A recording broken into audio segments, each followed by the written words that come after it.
In today's video, I'm going to teach you how to record a bounced check in QuickBooks Online if a customer's check is returned by the bank. You'll want two things in place: a clear way to bill the customer for the bounced check fee, and a clean record of any fee your bank charged you.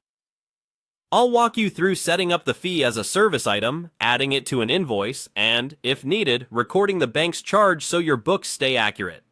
Start by signing in to QuickBooks Online and opening your company. Head to the Settings menu, the gear icon in the upper right, and choose Products and Services.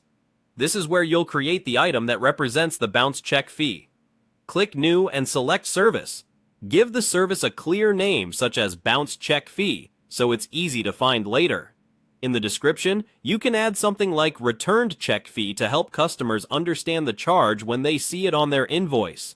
Assign an appropriate income account you use for fee income, and set the tax status according to your local rules, which are often non-taxable for bank-related fees.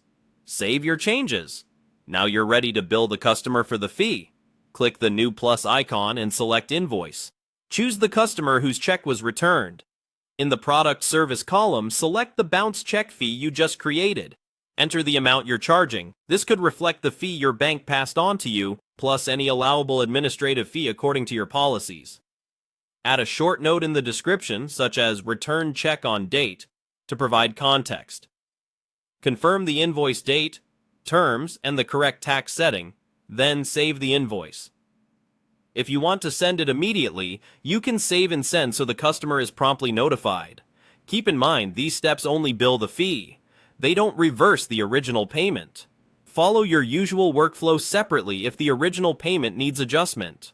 Finally, if your bank recharged you for the returned item, record that cost so it shows in your expenses. Go to Expenses and create a new expense.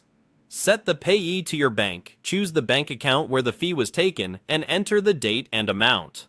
On the Category Details line, select your bank charges or similar expense account and add a memo like NSF fee for reference. Save the expense. That's it. You now have a dedicated fee item for bounced checks, an invoice that bills the customer clearly, and an expense entry that reflects the bank's charge, all neatly tracked for reporting and reconciliation.